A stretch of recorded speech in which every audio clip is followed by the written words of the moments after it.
जब राजा जनक ने अपने अफसोस को प्रकट किया और लक्ष्मण जी की भौएं की जो स्थिति बनी, उससे आगे की कथा में रघुवंशिन महाजा को होई, ते समाज अस काई न कोई। रघुवंशियों में जिस समाज में कोई भी व्यक्ति हो, चाहे कोई हो, वो उस समाज में ऐसी बातें कोई नहीं कह सकता है। कैसी बातें? कही जनक जस अनुचित बानी, और विद्यमान रघुकुल मणि जानी। जैसी अनुचित बात जनक जी ने कहा है, और ये जानते हुए कि रघुकुल की मणि राजा रामचंद्र वहां मौजूद है। लक्ष्मण जी का चरित्र शेषनाग के क्रोध के समान है, जो उनके इस लीला स्वरूप में आने से पहले का स्वभाव था कि जहाँ देखो वहीं फू, तो उन्होंने खट से लेके जनक जी के ऊपर में एक फू मार दी। कही जनक जस अनुचित बानी, विद्यमान रघुकुल मणि जानी।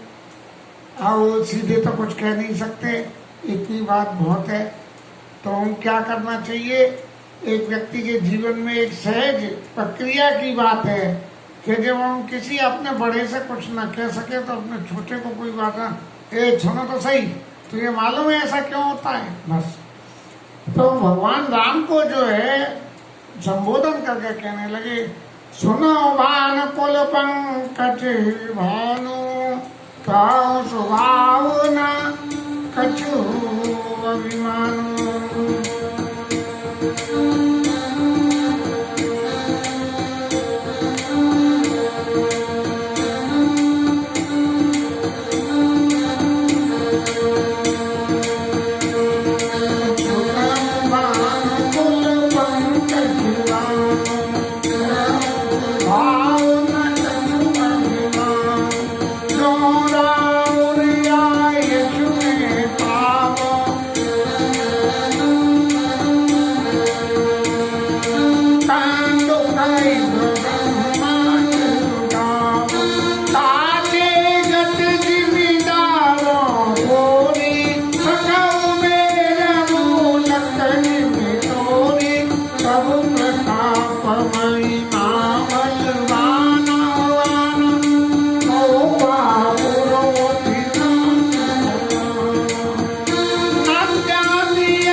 भगवान राम को संबोधन करके कहने लगे कि महाराज, यदि मैं आपकी आज्ञा पाऊं तो गेंद के समान इस सारे ब्रह्मांड को उठा डालूं। अब महाराज तुमने गेंद के समान तो पहले ही उठा रखा है, नए सिरे से क्या उठाओगे?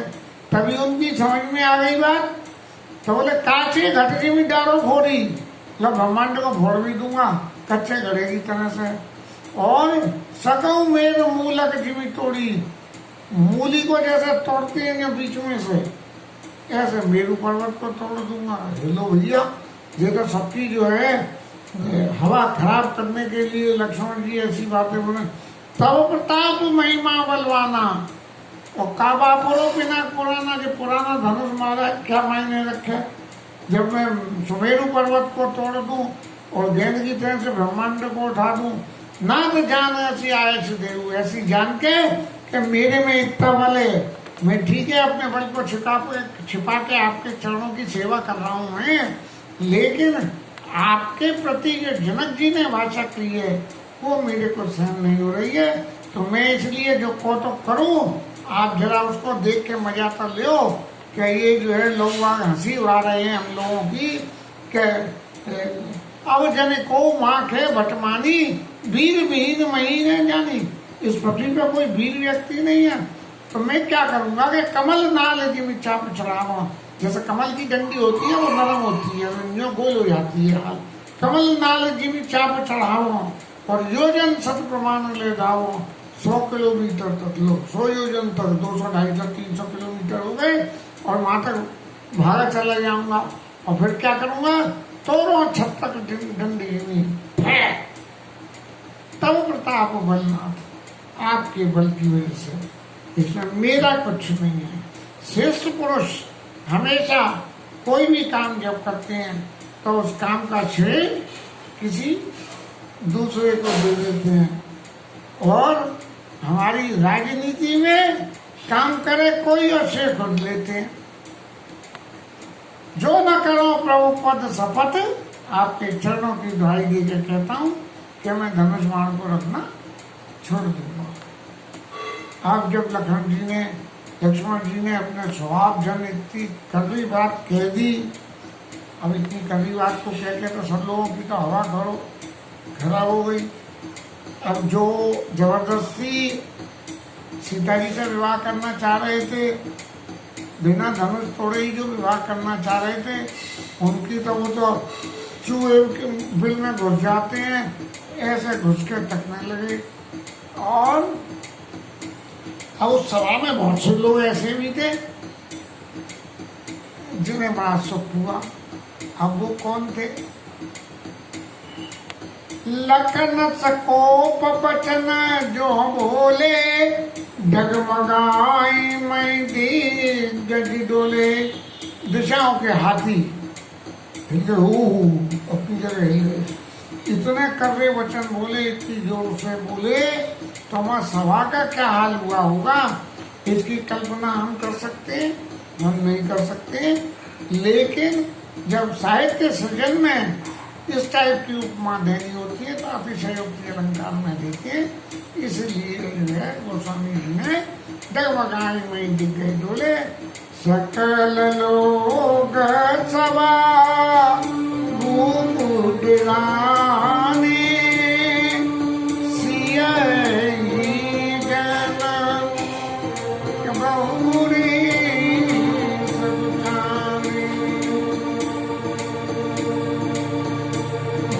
रघुपति सब मुनि मन माई,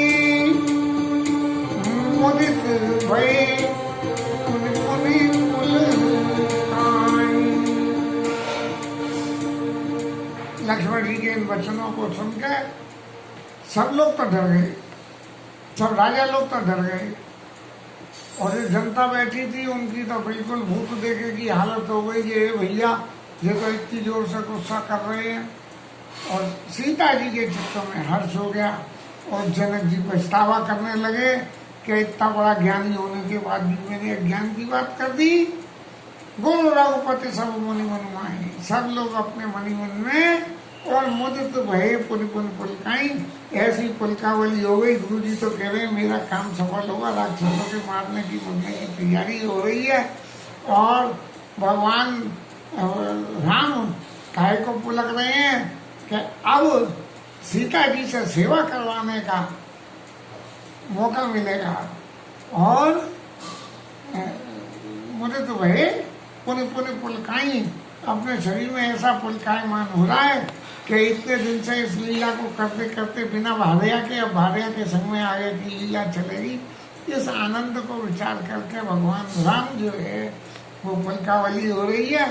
और सैन ने लघुपति लखन निवारे, तो इशारे से राम जी कुछ बोलते तो बात खराब लगती, ले जी छोटे महाराज तो छल रहे हैं, बड़े महाराज डांट रहे हैं, नहीं। तो उन्होंने इशारा करा तो सैन ने लघुपति लखन निवारे, और प्रेम समेत निकट बैठारे, पास में बैठ गया। जय हो लक्ष्मण जी महाराज की जय। विश्वामित्र समय शुभ जानी,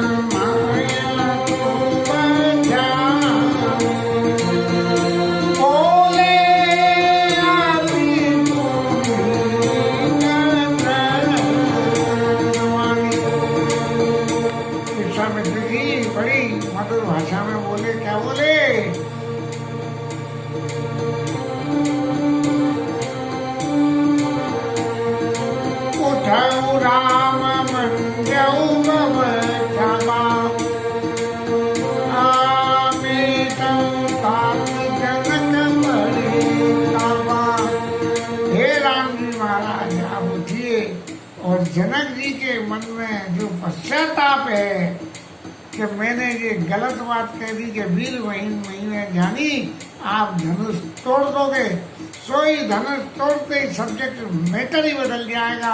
सब लोग ये भूल जाएंगे कि जनक जी ने ऐसी बात कही थी और सीता जी के विवाह के आनंद में मग्न हो जाएंगे। इसलिए उठो राम बन जाऊ बहु छापा, मैं तात जनक परितापा। सुने गुरु वचन चरण से नावा, भगवान ने गुरु जी के वचनों को सुन के और उनके चरणों में प्रणाम किया।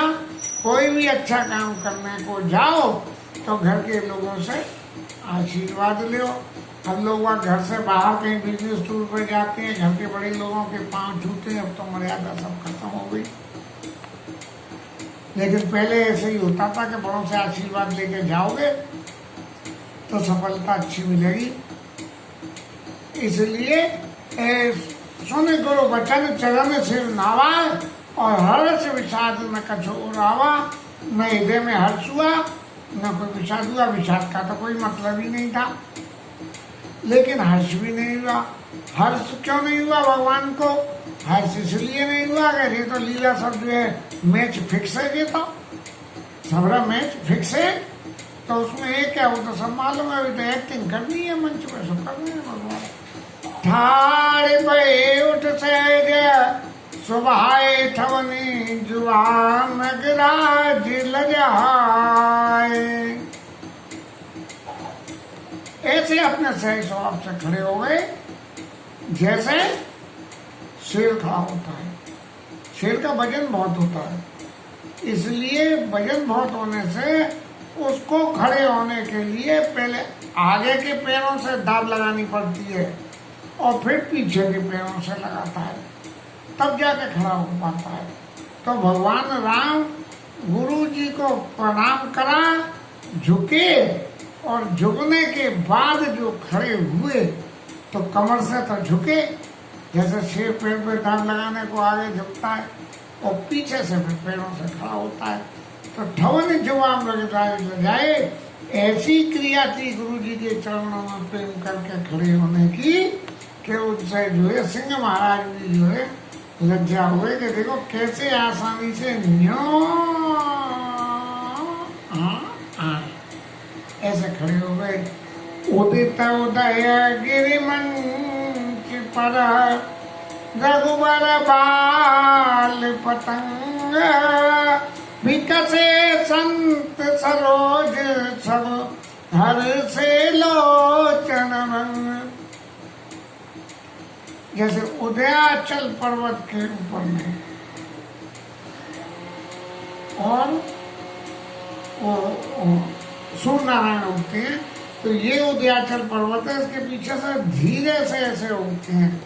तो उदत उदत के मंच पर रघुवर बाल पतंग एक बालक सूर्य के समान में, और विकसे संत सरोज सब हर्षे लोचन रंग, जैसे सूर्य के उगने से कमल खिलते हैं, ऐसे ही जितने संत लोग थे उस सभा में सब बहुत खुश हो गए, और जो लोचन उनके नेत्र रूपी जो उनके भमरे थे वो बड़े खुश हो गए। बोले महाराज अब तो ये खड़े हो गए, अब तो ये काम पूरा करके ही छोड़ेंगे, और हम लोग सब कितने भाग्यशाली हैं कि इनके विवाह आप सबके दर्शन करेंगे। नप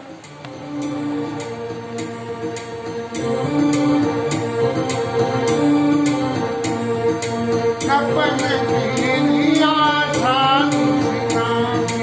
वचन न कत सबलीन प्रकार, वाणी मई तको सक जाने कपूती भूलो भय विचोद को सेवा, बड़ी मन जना सेवा, पद मांग सहित रागा, राम बिन सुन आय से जय चले सकल स्वामी, मंत्र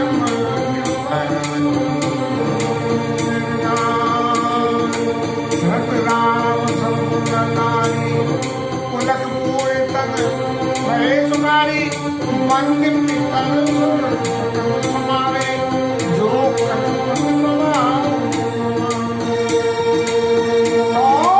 शिव धनु लाल की नाई, तोरे राम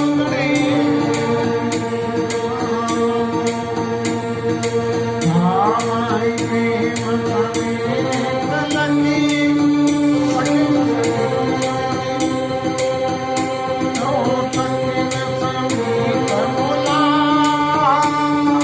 सीता मानसरे बच गई।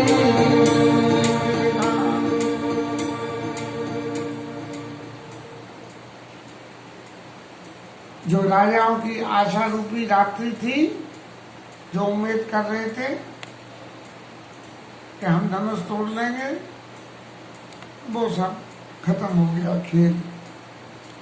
जो कपटी राजा थे वो उल्लुओं की तरह से छुपे, और भय बचाओ कोप मुनि देवा, जो मुनि और देवता, ऋषि मुनि और देवता लोग थे जो कोकी की तरह से थे, उनका शोक मिट गया कि सूरज उग आया, तो उनका शोक मिट गया। तो ऐसे ही वो लोग खुश हो गए, और वर्ष ही सुमन जनावई सेवा, वो आकाश से देवता लोग फूल बरसाने लगे और कहने लगे महाराज की जय, राजा रामचंद्र की। गुरुपद बंद सहित अनुरागा, भगवान राम ने बड़े प्रेम के साथ गुरु जी के चरणों में, गुरु महाराज के चरणों में रामलाल का प्रणाम स्वीकारो। ऐसा प्रणाम करके से राम मुनि सनारायण मांगा, महाराज आपकी आज्ञा हो तो हम धनुष को तोड़ने के लिए चले। नहीं, धनुष को तोड़ने की राम जी कैसे कह सकते हैं? भगवान राम ने निश्चय रूप से कही होगी, जो आपकी आज्ञा हो तो हम धनुष के समीप जाएं, क्योंकि भगवान राम किसी भी करे हुए काम का श्रेय खुद अपने ऊपर नहीं लेते हैं। चलत राम सपूर्ण नारी, पुलक पूरी तन भय सुखारी, सब लोग खूब सुखी हो गए। और फिर क्या हुआ कि सब अपने अपने पितरों को, देवताओं को मना के कहने लगे कि जो कुछ पुण्य प्रभाव हमारे, यदि हमने कोई पुण्य कराए और उसका कोई प्रभाव है तो शिव धन मनाल की नहीं, तो रही राम गणेश गोसाई। हे गणेश जी महाराज, भगवान राम जो है हमारे उन पुण्यों के बूते से उस धनुष को एक फूल की तरह से तो इतनी सारी बातों के बाद में जब सिद्धि मिलने को आती है जीवन में, तो संदेह भी एक ऐसी चीज होती है कि सिद्धि प्रत्यक्ष रूप से सामने दिख रही हो, लेकिन हमारे चित्त में जो संदेह रहता है वो हर वक्त शंका ही शंका रखता है। अब उस शंका में जनकपुर वासी में किन किन लोगों को शंका हुई और कैसे कैसे शंका हुई। सबसे पहले तो सीता जी की माता को हुई, फिर प्रवासियों को हुई, और फिर सीता जी खुद को शंका होने लगी। सीता जी को शंका तो लीला स्वरूप में होने से हुई, माता जी तो माता थी तो सहज जो है पुत्री ममता में शंका होने लगी, और प्रवासी तो भोले भंडारी ठहरे।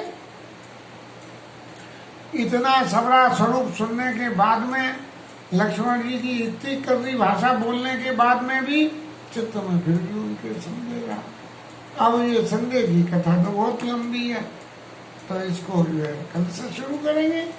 आज की कथा को विश्राम ले लेते हैं। हरि नाम कीर्तन।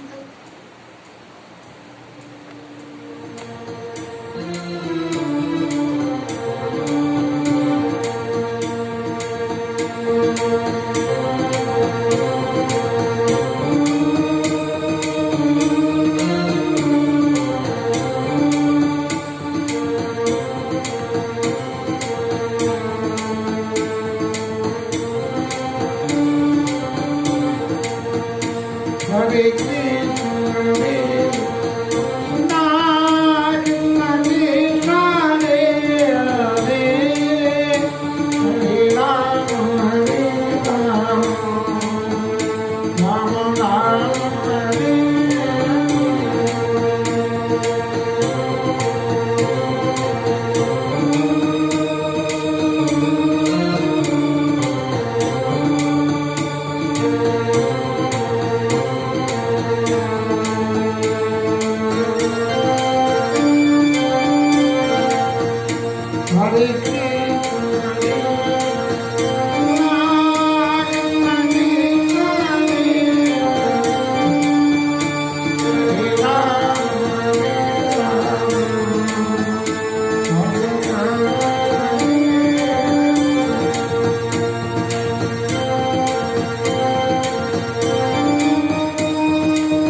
महाराज रामचंद्र भगवान की जय।